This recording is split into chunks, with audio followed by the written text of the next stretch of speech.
네, 안녕하십니까. 태열입니다. 이민년 한 해 좋은 꿈 꾸면서 시작하셨습니까? 이민년 호랑이 해죠. 뭐 다른 분들은 이 새해가 이 신년이 바뀌면 그 12띠를 통틀어서 어떤 띠는 이렇다, 어떤 띠는 저렇다 해가지고 뭔가 이렇게 일년 신수를 쭉 나열을 해주시는 그런 훌륭하신 선생님들이 참 많습니다만 저도 어떻게 대략적인 부분들에 대한 운세를 좀 잡아서 해본 적은 있어요. 누군가 좀 해달라고 하시더라고요. 근데 사실 그거 그다지 맞는 것이 아니다 보니까 재미가 없었습니다. 그러니까 한 번인가 아마 예전에 하고 말았을 것 같은데요. 그 신년에 들어서 어떤 띠는 어떻다, 이런 띠는 어떻다, 저런 띠는 어떻다, 모두 맞지 않는 겁니다. 맞을 수가 없어요. 우리가 사주만 보더라도 생년월일시 어 그것 중에 한 개만 틀려도 운명이나 운수가 완전히 바뀌거든요. 근데 어떻게 한 해의 그 한 띠가 어떻다 저떻다라고 말할 수 있겠습니까? 그건 아마 모르죠. 저보다 훨씬 능력이 뛰어나신 분들이라고 하면 더 깊은 것을 보실 수 있을지 모르겠습니다만 태어리가 공부한 바로는 전혀 맞을 수 있는 확률이 없어요. 물론 이 논에 울고 있는 개구리 돌멩이 하나 던져서 어떤 놈 하나는 또 재수 없으면 맞을 수도 있죠. 뭐 재수가 있어서 맞을 수도 있고요. 어쨌든 여러분들 올 한 해에 원하시는 꿈들 다 소원 성취하시기를 기원드립니다. 꿈. 오늘은 시청자 질문 첫 시간입니다. 꿈. 글쎄요. 이 제 영상에서 뭔가 좀 특별하고 신비한 이야기를 듣고 싶으신 분들은 그다지 호기심 충족이 안 되실 수도 있어요.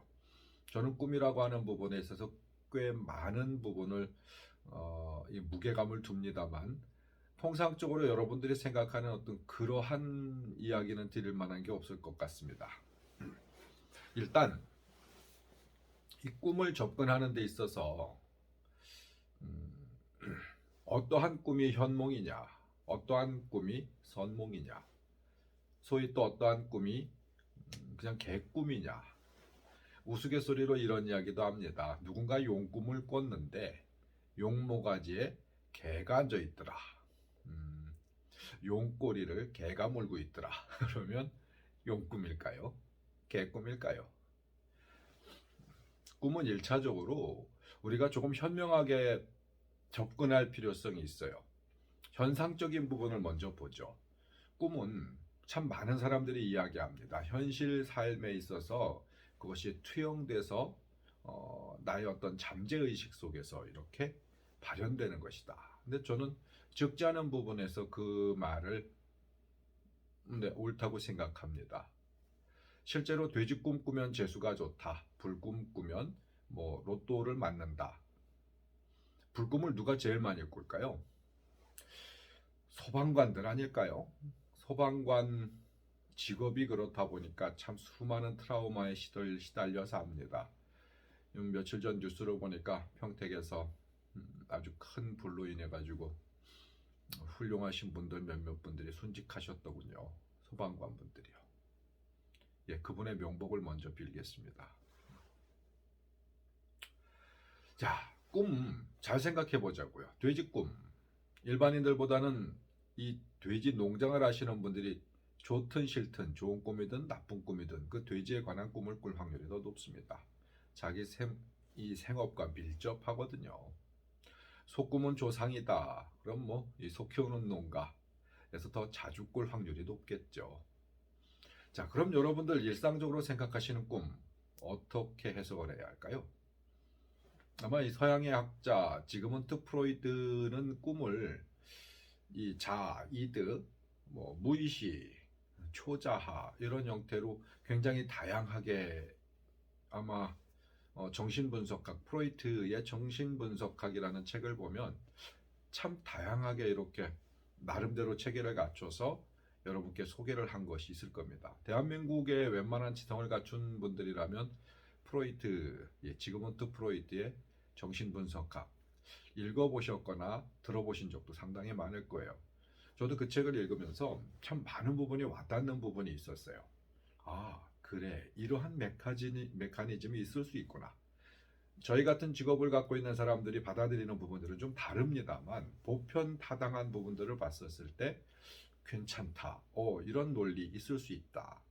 물론 칼융이라는 분의 이야기는 또 조금 지금은 그러니까 프로이트와 칼융은 비슷하게 출발을 하고 서로 많이 상호 보완적이었던 사람들이었습니다만은 향후에는 완전히 갈라지죠. 갈라져서 서로 다른 학설들을 이야기하고 논쟁을 한 바가 있습니다. 과연 이 자아는 무엇일까? 그럼 초자아, 잠재의식은 무엇일까? 물론 학술적으로는 여러분들 그분들의 책을 보시는 게 훨씬 더 이로울 수 있습니다. 그건 추천하는 바이고요. 자, 그러면 무당태을로서 꿈을 어떻게 보느냐? 첫째는 잠재의식의 반로가 99%다. 이 꿈이라고 하는 것, 저한테 꿈을 상담해 오시는 분들도 굉장히 많거든요. 또 예전에 제가 꿈에 대해서 또 아주 장황하게 이야기해 놓은 영상이 있을 거예요. 참고하셔도 괜찮습니다. 근데 결론은 그래요. 꿈 거의 100번이면 99번, 99번의 꿈은 그냥 무시한다는 건 아닙니다. 어떤 형태의 꿈이든 간에 그 꿈을 꿨다라고 하는 것은 나에게 그것에 대한 만족, 불만족이라고 하는 것들이 분명히 점수를 매길 수 있는 상황들이 돼요. 하지만 그것이 발현되는 것은 그 사람이 살아온 삶에 투영되는 것이다 보니까 그가 어떠한 학습을 하고 어떠한 환경 속에서 어떻게 살았느냐에 따라 굉장히 많이 천차만별적으로 발현이 돼요. 해서 무슨 꿈을 꾸었다. 이것을 가지고 꿈풀이 해몽책 저도 몇 권 가지고 있습니다만 이 해몽을 보면서 이렇구나 저렇구나 그건 옳지 않다고 봐요.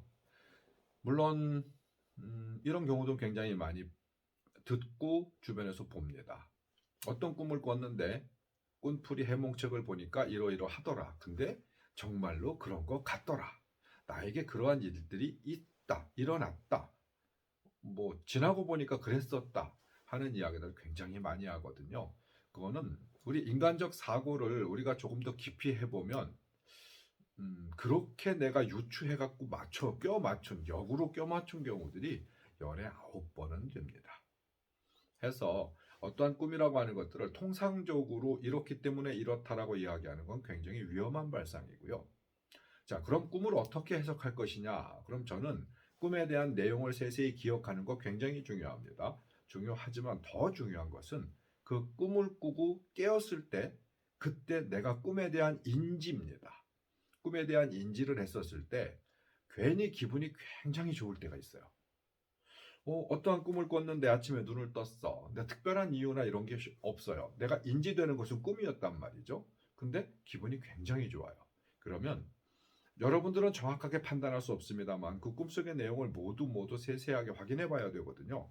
어떠한 현상이 어떻게 일어났고 그 안에서 어떠한 인물을 만났고 그 인물과 어떠한 대화를 나눴고 어떠한 환경들이 주어졌었고 무엇을 했었고 뭐 어쩌고 저쩌고에 대한 수많은 연계되어 있는 부분들을 모두 다 기억하고 그것에 대한 연계 학습을 해야 되는데 그렇게 꿈을 꾸는 경우들은 드물죠. 영화를 한 편 우리가 진지하게 본다 하더라도 모든 장면들을 머릿속에 다 담을 수는 없거든요. 그래서 제일 중요한 건 나의 감각입니다. 꿈에서 깨었을 때, 아침에 잠에서 일어날 때 기분이 좋았다, 나빴다를 반드시 기억하셨으면 좋겠어요. 찝찝했다. 그 꿈 다른 특별한 이유는 아무리 찾아봐도 없는데 아침에 눈을 떴는데 그냥 우울해졌어요. 혹은 남들이 야, 너 오늘 좋은 일 있니? 무슨 일 있니? 혹은 또 미쳤니? 뭐 할 정도로 자꾸 내 심정에 대한 기복이 생긴다. 근데 그게 외부적 영향이 아닌 것 같다라고 판단했었을 때, 자꾸 그 꿈이 떠올라질 때, 일부러 그런 건 아닌데 자꾸 뭔가가 그 꿈이 떠올라질 때는 분명히 이유가 있는 거라고 보시는 게 옳습니다. 내용이 이렇다 저렇다가 중요한 게 아니에요. 여러분들이 기분이 좋았느냐, 나빴느냐, 끔찍했느냐, 무서웠느냐. 물론 악몽을 꿀 경우에는 당연히 두려움이 옵니다. 악몽을 꿀 경우에. 근데 악몽이 연유가 굉장히 많아요. 자기 전에 무서운 영화를 봤다거나 누군가와 아주 좋지 않은 대화를 했다거나 뭔가 나한테 그냥 그 전날 혹은 전전날 며칠 사이에 충격적인 부분들이 있어서 내 잠재의식 속에 남아있는 부분들이 있어서 그 꿈을 꿨다고 하면 그것은 특별하게 그렇게 뭐 해석해야 할 만한 이유는 없는 것 같아요.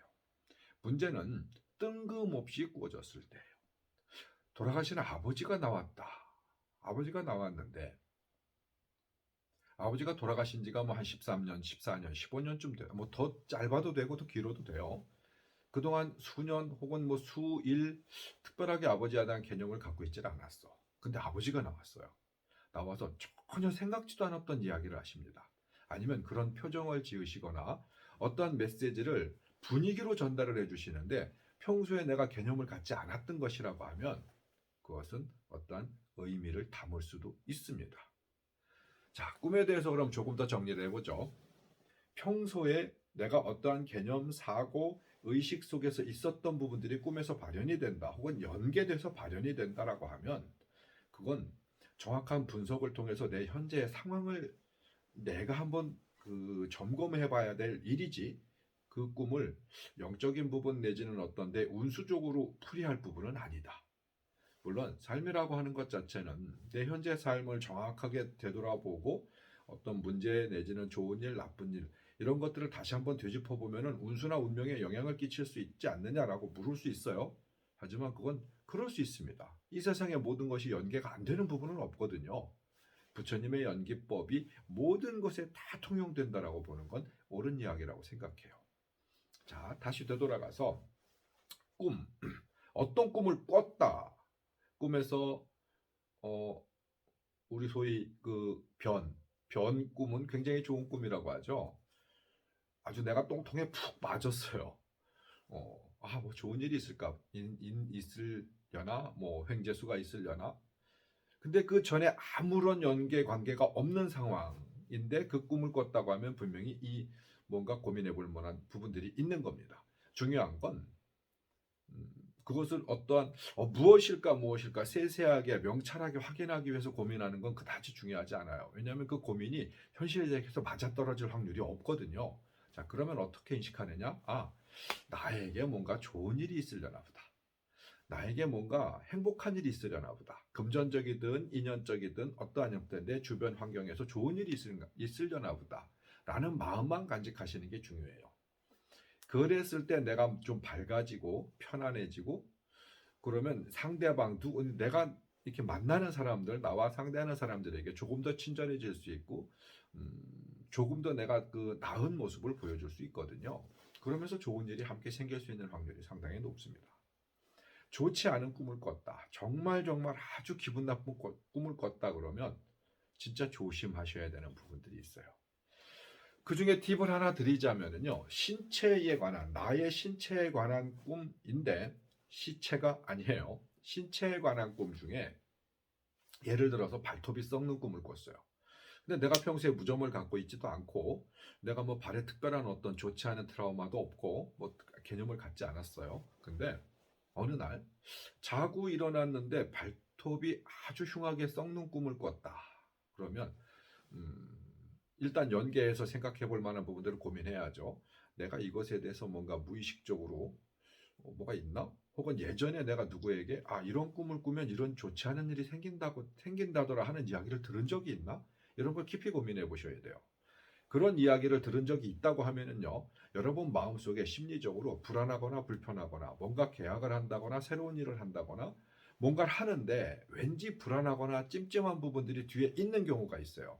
그래서 이러한 꿈이 꿔지는 경우도 있습니다. 그럴 때는 그냥 단순히 조심할 뿐이죠. 특별하게 더 개념을 갖는 건 옳지가 않거든요. 근데 그런 얘기를 들은 적도 없어요. 내가 상식도 잘 몰라요. 특별한 관심도 없었어요. 근데 발톱이 썩었어요. 근데 눈을 떴는데 너무 찝찝하고 너무 기분이 안 좋은 거예요. 그런데 내가 처해져 있는 상황을 보니까 내가 잘 하지 못하는 부분 내지는 뭔가 불안한 부분에 있어서 투자를 해야 되는 상황이고 내가 이 업종을 옮겨서 그쪽에 일을 해야 되는 상황인데 그 일이 잘못되었었을 때는 내가 뭔가 감당할 수 있는 부분이 아니에요. 누군가 제3자, 제4자들이 자꾸 나에게 이거 좋은 일이야, 좋은 일이야, 돈을 많이 벌 수 있어 라고 이야기를 해서 내가 그것을 하려고 마음을 먹고 있는 중에 이런 꿈을 꿨어요. 그렇다고 하면 여러분들은 그 일을, 그 업무를 10번, 100번 다시 생각해 보셔야 되는 일들이 있을 수 있습니다. 자, 이제 웬만큼 꿈에 대해서 기본적인 이해가 되셨나요? 꿈은 우리 무의식의 발로일 확률이 현실적으로는 99%. 그럼 그 무의식의 발로라고 하는 것 자체는 현실 속에서 자꾸 뒤지고 찾아보고 내 컨디션을 정확하게 들여다보다 보면 왜 그런 꿈이 꾸어졌는지 원인을 찾을 수 있는 부분들이 굉장히 많이 있을 수 있다. 나의 무의식적 문제이기 때문에 그걸 찾다 보면 의외의 곳에서 내가 이런 고민을 하고 있었구나. 혹은 이런 희망을 갖고 있었구나. 이런 걸 새롭게 느낄 수도 있어요.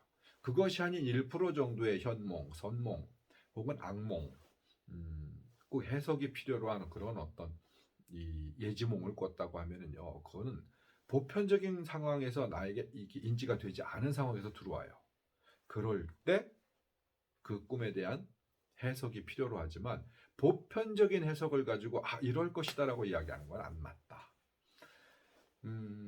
옆집 사람, 뒷집 사람, 밑에 집 사람, 저 건너 사람이 어디에 땅을 사가지고 돈을 전부 다 많이 벌었다고 그래요. 그러다 보니까 나도 돈을 탈탈 긁어갖고 그들이 산 땅 근처에 가서 땅을 샀어요. 근데 내가 못 벌 확률이 굉장히 높습니다. 뭐 유사한 예가 되는지 모르겠습니다만, 그러니까 보편적인 부분이 나에게 맞다라고 이야기할 수는 없어요. 여러분들은 여러분들이 살아온 환경과 삶이 전혀 틀리기 때문에 그 꿈에 대한 해석도 전혀 틀리게 해야 되는 부분이 있다. 자, 애매한 것이 있어요. 내가 어떤 부분에 있어서 굉장히 고민하는 게 있습니다. 막 열날, 백날, 천날을 정말 고민 많이 하고 가슴 많이 아파하고 뭔가를 막 이러고 있는데, 아까 그 예를 들어 이야기했던 아버지가 꿈에 나왔어요. 근데 내가 그 전에 어저께도 아버지 나 좀 도와주세요. 돌아가신 분에게 그저께도 아버지 나 좀 도와주세요. 한 달 전에도 아버지 나 좀 도와주세요. 아버지 나 좀 도와주세요를 계속 했는데 어젯밤 꿈에 아버지가 나타났어요. 아버지가 나타나서 알았다 도와주마. 아침에 눈을 떴단 말이에요. 그리고 태울법사 영상을 생각해요. 이건 내 무의식의 발로인가? 이건 다른 부분이에요. 굉장히 미묘한 차이지만 그 차이를 어떻게 느낄 수 있고 어떻게 구분할 수 있느냐라고 하면 그건 어떻게 이 산술적으로 기술하기가 어렵습니다. 왜 그건 다른 이야기라 말씀드리냐면요. 우리 무의식이라고 하는 게 여러분 고민 많이 해보시죠. 이 세상을 30년, 40년, 50년, 60년, 70년, 80년 살다 보면 나도 모르는 고민들을 굉장히 많이 하게 되거든요. 근데 보통 100사람이면 99사람 정도가 고민을 많이 한다고 해서 그 고민을 꿈으로 바로 발현하는 경우가 거의 없다라는 거예요. 실제로 그렇습니다. 청소년기나 젊었었을 때 뭔가 열망하는 부분에 있어서 이렇게 발현되는 경우들은 있는데요. 그건 다른 이야기예요. 청소년기와 젊음이라고 하는 건 전혀 다른 무의식 세계를 또 많이 창조해내기도 하거든요. 여하튼 여러분들이 뭔가 집중하고 고민했었을 때 그 집중하고 고민한 것이 바로 꿈으로 현실로 이렇게 꿈으로 나에게 투영되는 경우들은 드물어요. 그래서 꿈이라고 하는 건 참 다양하게 고민해 봐야 되는 부분이 있습니다.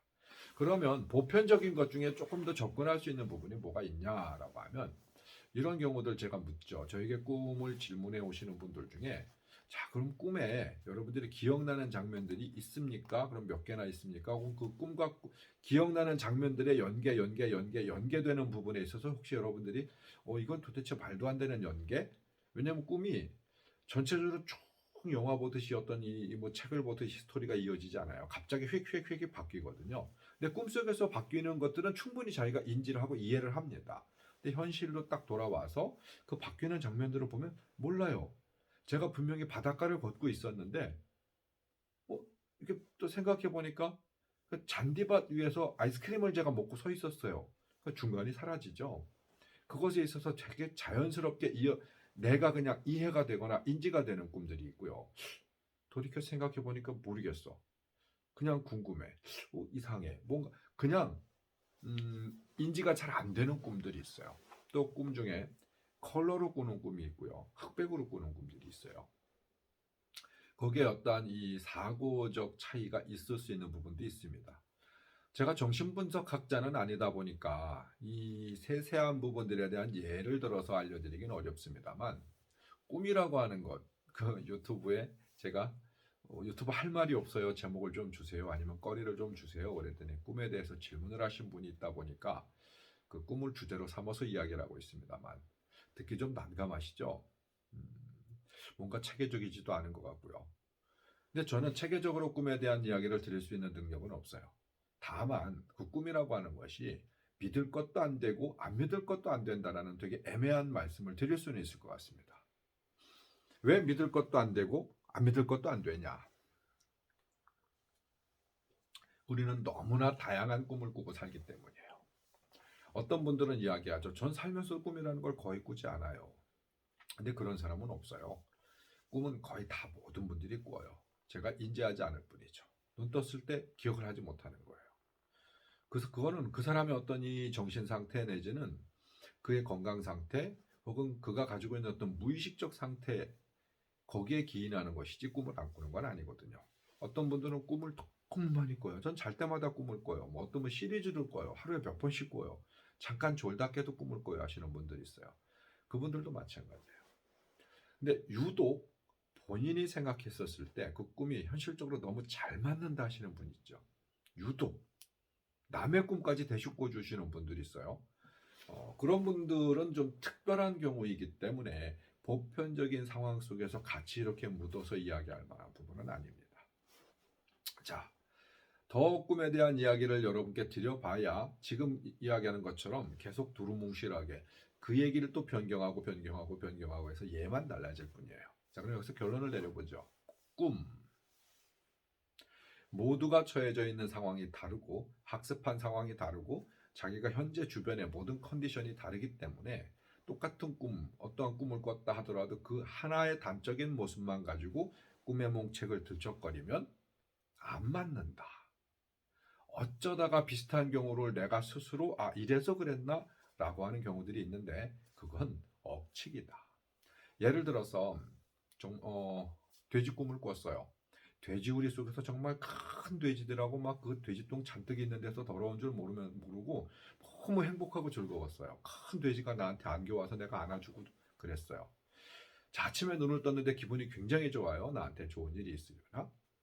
자, 하루가 지났어요. 별거 없어요. 물론 꿈은 뭐 그날 바로 뭐가 이렇게 일어나는 경우 별로 없잖아요.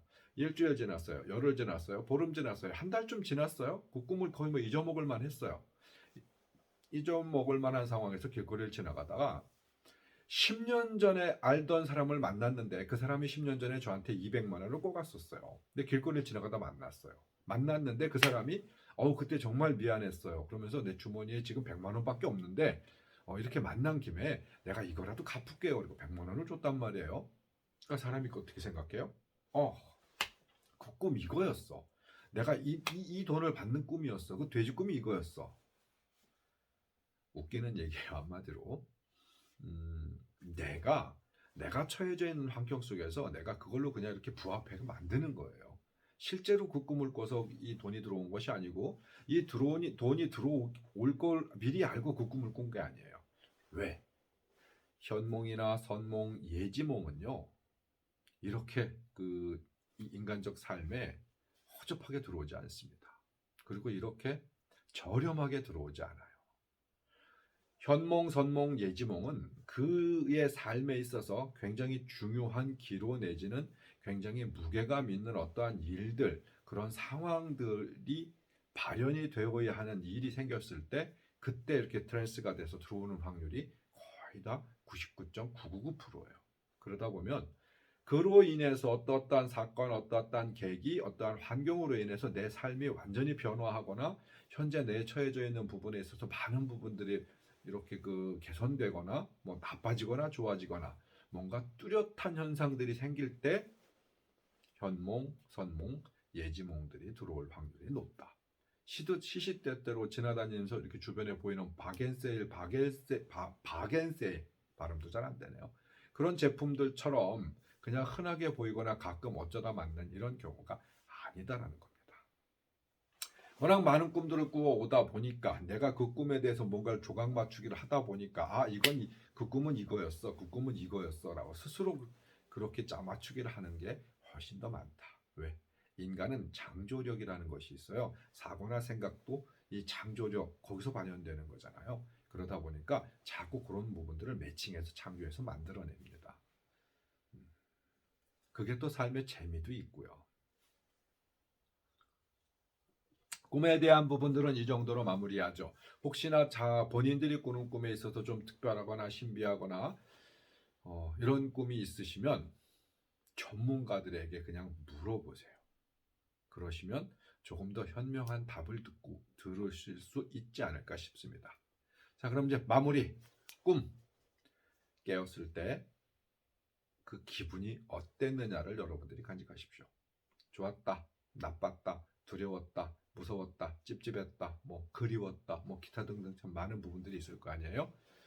그 느낌에 기반해서 여러분들이 무언가를 이렇게 느껴보거나 찾아보거나 상상해보는 것이 훨씬 그 꿈의 효용 가치를 가질 수 있는 부분이다. 자, 두 번째 이야기, 그 한복 입은 귀신.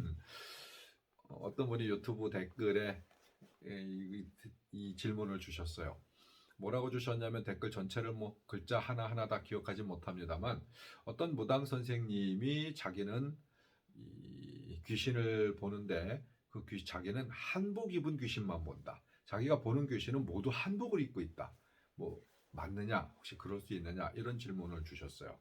근데 일단 그 질문에 대한 단적인 대답이라고 하면 그럴 수 있습니다. 예, 라고 말씀드릴 수 있을 것 같아요. 그럼 귀신들이 모두 한복을 입고 있느냐? 그건 전혀 다른 문제입니다. 예전에도 다른 영상에 이 이야기도 한번 장황하게 제가 어떤 메커니즘에 대한 이야기를 했었을 거예요. 인간의 눈 혹은 어떤 존재의 눈에 다른 존재가 비춰질 때 보편적이지 아닌 사람이 사람을 본다는 건 보편적인 거잖아요. 근데 그 이외에 보여서는 안 될 것이 보인다거나 뭐 당연히 보여야 할 것이 안 보인다거나 어떤 이 특이한 상황에서 말씀드리는 거예요. 그런 존재들을 바라볼 때 그 존재는 내가 가지고 있는 사고 속에 투영된다. 예를 들어서 그 무속인 분이 무당분이 나는 어떠한 귀신을 만나든 그 귀신은 모두 한복을 입고 있다라고 하면 그분의 이 개념적 사고 방식인 거예요. 그러니까 영의 모습은 무엇을 입고 있지도 않고요, 무엇을 벗고 있지도 않습니다. 영의 모습, 뭐 귀신이라 해도 관계 없습니다. 그냥 제가 지금 표현하는 건 영은 과거에 제 영상 속에 있었던 영혼백에 대한 어떤 정확한 이 나눔을 말씀드리는 게 아니에요. 여러분들이 이해하기 편하는 그냥 보편적으로 여러분들이 이해하시는 그냥 영혼, 혼백, 귀신이라 하는 존재를 그냥 표현하는 겁니다. 무엇을 입고 있지도 않고요, 벗고 있지도 않아요. 그러면 그것을 입고 있는 것처럼 보이거나 벗고 있는 것처럼 보이는 이유는요, 그가 갖고 있는 사고방식이에요. 제가 그때도 그런 표현들을 많이 드렸어요. 저승사자 이야기를 하면서도 말씀드렸죠. 우리는 저승사자 그러면 갓을 쓰고 두루마기를 입고 뭐 이상하게 생기고 좀 무섭게 생기고, 저승사자 그러면은 한 100에 99명이 그림을 그려라 그러면 그렇게 그리고 묘사해라 그러면 그렇게 얘기합니다. 두루마기 입고 뭐 갓 쓰고. 근데 언제부터 저승사자 표현을 그렇게 했느냐? 그 1970 몇 년인가? 그 통계도 있었어요, 과거에. 우리 전설의 고향에서 저승사자를 그렇게 묘사를 했죠. 해갖고 굉장히 온 국민들에게 사랑받았어요. 저승사자. 그러면 그냥 저승사자는 그 모습으로 지금까지 되어 왔어요. 그 PD가 그때 그 당시 그걸 연출했던 PD가 인터뷰한 영상도 유튜브 어딘가에 있습니다. 영상도 있었어요. 뭔가 좀 특별한 걸 보여주고 싶었는데 보여줄 게 없다 보니까 그냥 대충 입힌 거래요. 입히고 씌운 거랍니다. 갓을. 뭘 다른 걸 할 줄 아는 게 없으니까. 그러니까 얼굴 허옇게 하고 입술 빨갛게 하고 눈 검게 하고 그랬던 거래요. 근데 그게 고착화되어서 우리들 마음속에 저승사자 그러면 그런 모습으로 비춰지는 겁니다. 저승사자는 실질적으로 굉장히 다양하고 다른 모습으로 돌아오거든요. 제가 그때도 아마 저승사자 이야기하면서도 예를 들어드렸어요. 3살짜리 아기가 죽었어요. 안타까운 일이죠. 정말 가슴 아픈 일입니다. 3살짜리 아기가 뭐 죄를 지었겠어요. 남에게 해코지를 했겠어요. 운명이나 삶은 여차저차 2차저차한 어떤 이 연기법 속에서 여차저차 2차저차한 특별한 어떤 사고나 상황들이 생겨서 아기가 죽었단 말이에요. 3살, 4살, 5살. 과연 그 아기가 죽었는데 그 아기를 데리러 오는 저승사자가 굉장히 무서운 인상을 하고 갓쓰고 두루마기 입고 가자 이러고 오겠느냐 말이죠. 안 그렇거든요. 그 아기에게는 저승사자가 뽀로로로도 보일 수 있다라고 말씀드렸어요. 아기 공룡 둘리가 와서 얘 가자라고 손을 잡을 수도 있어요. 무슨 말씀인지 아시나요? 그 아기 눈에는 전혀 다른 형태로 보일 수도 있다. 어떤 자들은 임사체험한 사람이 나는 죽어가는데 아버지가 날 데리러 왔더라. 엄마가 날 데리러 왔더라. 누가 나를 데리러 왔더라. 누가 마중을 왔더라. 과연 그 마중은 존재가 누구일까요? 진짜 어머니일까요? 아버지일까요? 저는 저승사자라고 확신할 수 있을 것 같습니다. 내가 어떠한 사고와 관념을 갖고 있느냐에 그렇게 투영되는 거예요. 하지만 가는 길은 똑같습니다. 그 무속인 분에게 한번 여쭤보시죠. 한국에서 그는 어떤 이 국제적 시각을 갖췄다면 조금 더 다른 상황을 그분도 생각할 수 있겠습니다만 한국에서 외국인들 굉장히 많이 와서 죽은 사람들이 있어요. 뭐 병사를 했던 늙어서 죽었건 뭐 교통사고가 났건 기타 등등 외국 사람이 죽었어요. 자, 그 외국 사람이 죽어서 그 귀신을 찾으러 갑니다. 어떤 문제가 생겨갖고 그 집 가서 구슬해요. 그럼 그 외국 사람이 한복 입고 앉아 있을까요? 천도제 한다고 이렇게 찾았어요. 그럼 그가 한복 입고 나타날까요? 자, 아프리카 사람이 한국에 와서 여차저차 해갖고 죽었어요. 그가 한복 입고 나타나면 글쎄요, 뭐 글로벌한 느낌이라 좋기는 하겠네요. 자, 그분이 외국으로 갔어요. 외국에 누가 이체저체 초청을 했단 말이에요. 외국에 갔는데 외국에 있는 귀신들이 전부 다 한복 입고 있을까요? 실제로 뭔가 그냥 직시적 투영이라고 하면 말이죠. 아니겠죠. 그들은 그들의 문화 속에서 그들이 갖고 있는 보편적 개념들, 그 개념들을 먹고 자란 우리이기 때문에 그 문화권 내에서 가질 수 있는 개념의 모습이 투영돼서 보이는 거예요. 영혼배, 귀신의 존재는 어떤 특별한 특징을 갖고 있지 않습니다. 기운만 갖고 있는 거죠. 근데 그 기운을 우리가 접할 때 우리가 알고 있는 상식선에 형상화를 시키는 거예요. 그래서 모습, 복장, 뭐 이런 것들을 우리가 만들어내는 겁니다. 근데 이런 경우 있죠. 비슷한 모습을 여럿이 같이 관찰을 했어요. 예전에 토요 미스테리 아니면 그 뭐죠, 이런 좀 TV에서 다큐멘터리 쇼 다큐 같은 경우들 이런 것 만든 것들 많잖아요. 거기에 보면은 어떤 실험 카메라 같은 것들이 왔는데 뭐 일부는 우리가 볼 때 정말 와 리얼하다라고 하겠지만 일부는 아마 만들어진 것일 거예요. 연출력이 들어가지 않으면 사실 방송에서 그다지 재미있는 장면들을 만들기 어렵거든요. 근데 그 중에서도 가끔 보면 저건 참 리얼하다 그리고 믿을만하다 하는 것들이 있어요. 이게 뭐 여러 사람이 와가지고 같은 부분에 대한 분석하는 것들 많죠.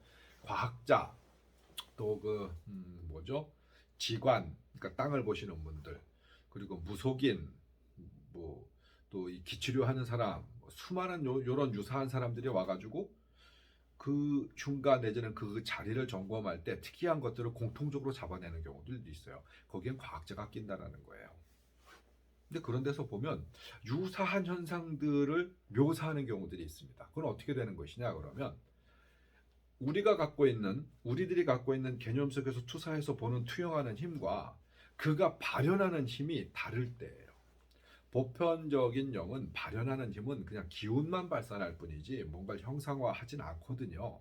근데 그런 장소, 그런 곳에 특별한 기운을 발산하는 존재는 자기가 갖고 있는 어떤 이 사고적 부분 다 떨어내지 못하고 해소하지 못한 사고적 부분을 발산을 해요. 발산을 해서 그가 보여주기 때문에 볼 수 있는 거예요. 보편적인 혼백은 귀신은 그런 경우들을 많이 나타냅니다. 귀신으로 이 세상에 존재해 남았다고 하면은요, 남은 이유가 있는 거거든요. 말씀드렸죠. 제가 다른 영상에서도 숱하게 이야기합니다. 영혼백. 이 혼백은 이 세상에 흩어지지 않고 뭔가 계속 응집해서 남아있을 때는 남아있는 이유가 있다. 이유가 있다 보니까 그 이유에 집착해서 그 집착한 상황에 대한 것들을 자꾸 연출해서 만들어낸다. 그 귀신, 혼령 자체가. 그러다 보니까 그 혼령 자체가 바깥으로 투영을 시키니까 투영시키는 걸 쉽게 본단 말이죠. 그 이외의 훈령들은 아까 말씀드린 대로 우리가 사고하는 상황 속에서 우리가 인지하는 대로 그게 보여지는 거예요. 만능이죠. 만능이에요. 어떠한 형태의 것을 상상하든 여러분들은 그 상상하시는 걸 보실 수 있는 능력을 갖고 계신 겁니다. 그가 거부하지 않는 한. 그라고 하는 건 투영되어지는 존재를 이야기하는 거예요. 일본 귀신이 한국 귀신하고 똑같이 하고 앉아있으면 구분 못하고 웃길 거예요. 일본 귀신은 일본 귀신처럼 생겼고요. 중국 귀신은 중국 귀신처럼 생겼습니다. 미국 귀신은 미국 귀신처럼 생겼고요. 그걸 모두 나는 이 지구상에 존재하는 모든 혼령은 하나의 모습으로 봐 그러면 그것도 그다지 매력이 있을 것 같지는 않아요. 한복 입은 귀신 어떻게 질문에 답이 좀 됐을까요? 그럴 수 있다. 하지만 안 그럴 수도 있다. 사실 그런 것 같아요. 그 이외에 다른 이런저러한 설명들 드릴 수도 있는 부분들이 있습니다만 굳이 해외와 같은 이야기 반복되는 상황이고요. 아까도 말씀드렸습니다만 얘만 자꾸 변해가고 얘만 바꾸는 거예요. 네, 그런 것 같아요. 자, 두 가지 질문에 대해서 태월법사가 나름대로 알고 있는 대로 대충 원래벌레 말씀드렸습니다. 또 그 부도지에 대한 책에 대한 설명을 좀 해주세요 하신 분이 있었는데요. 다음 시간에 뭐 특별한 여러분들이 어떤 다른 질문이 없다고 하면 부도지에 대한 이야기 좀 해드릴게요. 부도지뿐만 아니라 뭐 규원사와 참전개경, 뭐 우리 아주 과거에 있었던 아주 오래된 우리 그 철학서 그리고 이 무속인의 세계, 이 지구, 우주에 대한 이야기를 좀 이렇게 함축해서 담은 그런 아주 원대한 우리 조상들의 지혜가 담겨 있는 그런 책들 소개를 좀 하겠습니다. 대신 해석이라는 부분에 있어서 너무 기대하지 마세요. 제가 그 고전학 학자 내지는 뭐 이런 사람들처럼 그것을 파고들어서 세상을 이렇게 뭐 학습해 오지 못했다 보니까 제 나름대로 아주 가볍고 짧은 지식 속에서 조금 첨언하는 정도일 겁니다. 그리고 주류는 그 책을 여러분들에게 소개하고 읽어드리는 게 주류가 되지 않을까 싶어요. 물론 읽는 것조차도 제가 조금 노력해 보려고 해요. 여러분 수면 영상 좀 만들어 드리면 어떨까라는 생각도 하거든요. 제가 책 읽어드리면 여러분 편안한 잠 한번 주무셔 보십시오. 부도지 다음 시간에 여러분 네, 수면 영상처럼 한번 만나뵐 것 같습니다.